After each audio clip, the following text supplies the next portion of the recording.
Hey guys, we are back at it again with a new things you didn't know, and this time we are covering Yamcha. I might make some pronunciation errors, so forgive me and show some love by hitting that like button. Okay, so let's get started with number 1. Yamcha's name, like every other character in the series, is a pun, and like most of the characters, the pun is related to food. Yamcha is a form of Chinese cuisine usually referring to dim sum, but the word literally means drink tea. In actuality, Yamcha is a phrase referring to a gathering to drink tea and eat dim sum. Usually, people go to Yamcha with groups of people such as family, friends or co-workers. Also a common choice for people to get together and catch up. So next time you guys go out and you're about to get a lunch, you guys can go on a Yamcha. The initial conception idea for Yamcha was inspired by Sha Wujing from the tale of Journey to the West, which Akira Toriyama used as a huge inspiration for Dragon Ball. Sha Wujing was thrown out of heaven for accidentally breaking a vase because in heaven that type of stuff isn't tolerated. He was banished to earth and transformed into a sand demon who feasted on travelers as they passed. Wu Jing was eventually redeemed by Zhuang Zhang, the protagonist of the story, who turned him into his third disciple. Yamcha and Wu Jing both started out as villains that lived in the desert who preyed on travelers. Yamcha's initial role as a desert bandit played the antagonist to Goku and Oolong, much like Wu Jing was to Sun Wukong and Zhu Beige. Some of the characters from Toriyama's one-shot Dragon Ball manga also played a part to Yamcha's creation, like the river monster Gojo, the male human transformation of Bin Yao, along with some aspects of the protagonist Tanton like his hair.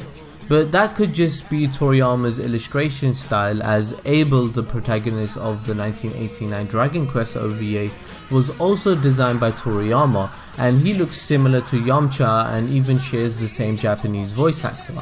As shown in the early Dragon Ball, Yamcha is a skilled swordsman and an exceptional martial artist for an ordinary person, making him one of the strongest humans in the series. Yamcha also holds the distinction of using the first ever named special attack in the series. As shown in his initial fight with Goku, Yamcha uses his signature technique, the Roga Fufu Ken, Fist of the Wolf Fang or Wolf Fang Fist, a quick flurry of punches and kicks. Yamcha improves on the Wolf Fang Fist throughout the original Dragon Ball, but he doesn't really demonstrate it much in the later series. Although Yamcha is known to be one of the strongest humans, he hasn't had much spotlight, as most of the warriors he hangs around with are more or less monsters in their own way, and sadly, in every world martial art tournament Yamcha participated in, he has always lost in the quarter-final match. In the 21st tourney, he was defeated by Jackie Chan, in the 22nd he lost to Tien, and in the 23rd he was defeated by a hero who was actually Kami, so I guess he doesn't have good luck.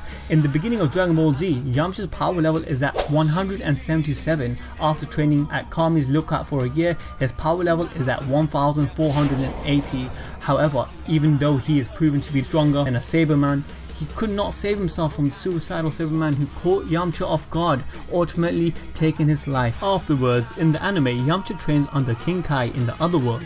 When joining forces with Tien and Chaozu, together they are shown strong enough to give hard time to Piccolo. Later in the anime, in a sparring session on King Kai's planet, he defeats Raccoon, whose power level is at least 40,000, showing the significant improvement Yamcha made.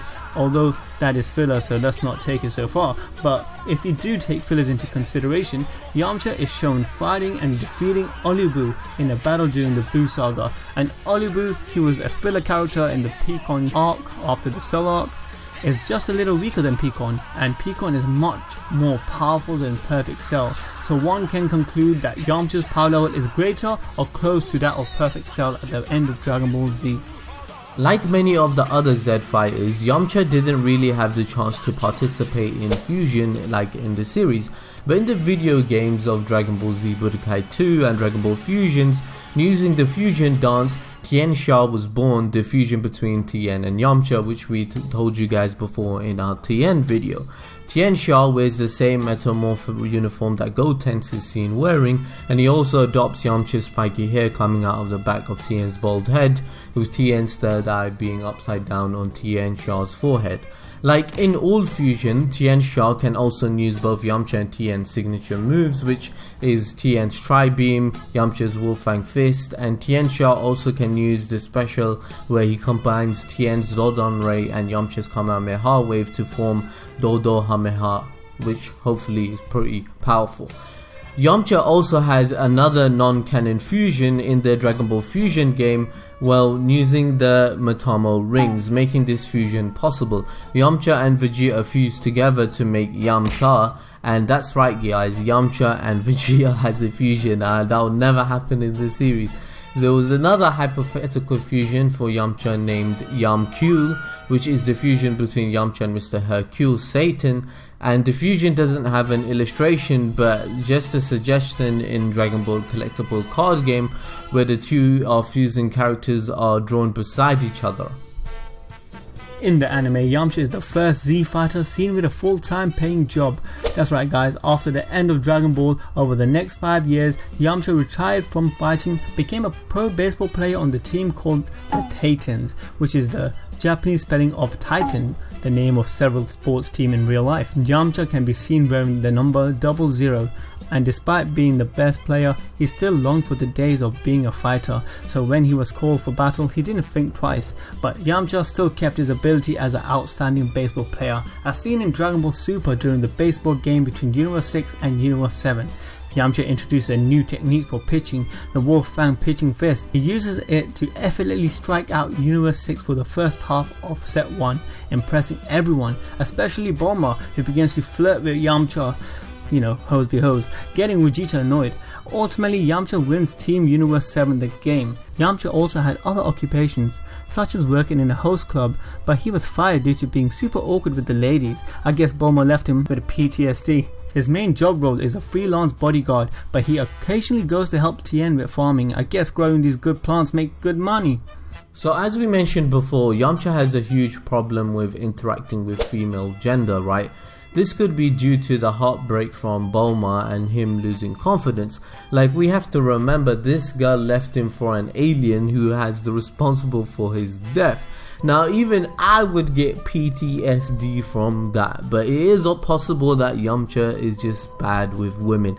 In an interview, Toriyama was once asked if Yamcha would ever be happy, which Toriyama responded implying Yamcha will always have a perpetual bad luck with women and might not ever find love he is looking for. That is pretty sad times for Yamcha, and I feel it for my guy. In the Japanese dub, Yamcha is voiced by the well-known voice actor Toru Furuya, who is known for the voice of Amuro Ray from Gundam and more recently Sabo from One Piece. Toru mentioned that Yamcha is one of his top 6 favourite characters that he voiced. He has also stated that he sees Yamcha as one of the few characters who inspired him to create his music. That's right, in fact Yamcha has his own theme song, sung by Toru himself. It is titled Wolf Hurricane and is about Yamcha's desert life as a warrior and the loneliness on his issue with the ladies. Another fun fact about Toru Furuya is that he ended up marrying Mami Koyoma, the voice for Launch in Dragon Ball. That's right, I guess Tien didn't really end up with Launch. In the English font animation dub, Yamcha is voiced by Christopher Sabat, who also voices Vegeta, Piccolo, Shenron and even Bubbles. Yamcha actually has his own spin-off manga if you guys didn't know, and it's titled Dragon Ball Side Story: The Case of Being Reincarnated as Yamcha. It was written and illustrated by Dragon Garo Lee and published by Shueisha's Shonen Jump Plus. The story of the series involves an ordinary high school boy who, after accidentally dying by falling down the stairs, finds himself reincarnated in the body of Yamcha in the world of Dragon Ball manga. And I know what you guys are thinking. Yeah, I know, it was pretty clumsy death, right? It's pretty stupid. You must have been some dumb, drunk, bloody guy to die like that. But the boy and Yamcha already have similarities. Using his knowledge of what comes up in the manga, the boy trains as Yamcha to make him the strongest warrior ever, having known what happens to him against the Saiyans. He even travels to the planet Namek to have his potential unlocked by the Guru, and then trains with Nail prior to the Saiyans' invasion. He gets drastically stronger to the point where he becomes unscathed by several Saberman explosions at once. Vegeta noted his power level to be over 10,000. Along with Goku, they defeat Vegeta together in the Saiyan saga. So Yamcha gets Bulma and lives as the hero we never expect him to be. You guys seriously need to check out this manga if you ever come across it. It's really good and interesting. Now guys, Yamcha had his share of unforgettable moments in the Dragon Ball series. some which actually gained much popularity to become memes. For instance, Yamcha's initial death pose from the Saiyan saga became so popular that parodies and homage was created just for him. Fans even came up with a phrase when somebody dies as being Yamcha'd. Like, damn boy, you just been Yamcha'd. In fact, Dragon Ball Super itself made fun of this meme in the baseball episode 90. A fun fact about this meme is that this famous death pose never actually made it into the ocean dub. He is killed by the Saberman, but his body was never actually shown. The producers of the show painted over every shot of Yamcha's lifeless corpse in order to make it look like a crater.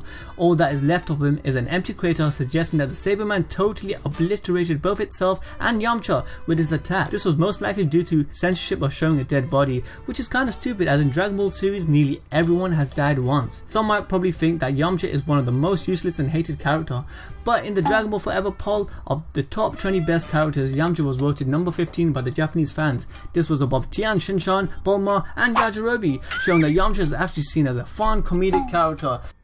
Alright guys, try to keep up with me, this is a blazing round. Yamcha was born on March 20th, age 733, the same year as Bulma and Tien. Yamcha is 6 feet tall, which is 183 centimeters tall, and he weighs around 150 pounds, which is 68 kilos. His blood type is O. Yamcha died a total of 2 times in Dragon Ball Z, once by the Saberman in age 762, but is revived in the same year. He also died by the hands of Buu in the age of 774, but again was revived the same year. And in Dragon Ball Z on Android 19 scanner, it was revealed that Yamcha's hideout address located in Diablo Desert in NB 8250012B, but Yamcha later moved to West City.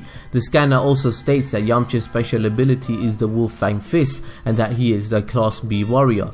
Yamcha has been stated to be a good cook by Akira Toriyama. His favorite food is hard-baked soba. His favorite hobbies are grappling and baseball, and his favorite vehicle is the Mighty Mouse, his old-fashioned buggy. Anyway guys, I hope you enjoyed the video and you learned something new about Yamcha you didn't know beforehand. Make sure you smash the like button to get more content like this in the future. I hope you are liking both of us voicing these videos now. It adds a bit of je ne sais quoi, about a bit of mix, a bit of spice, a bit of flavor, a bit of curry up in there. And I hope you follow us on social media, and we see you guys next time as always.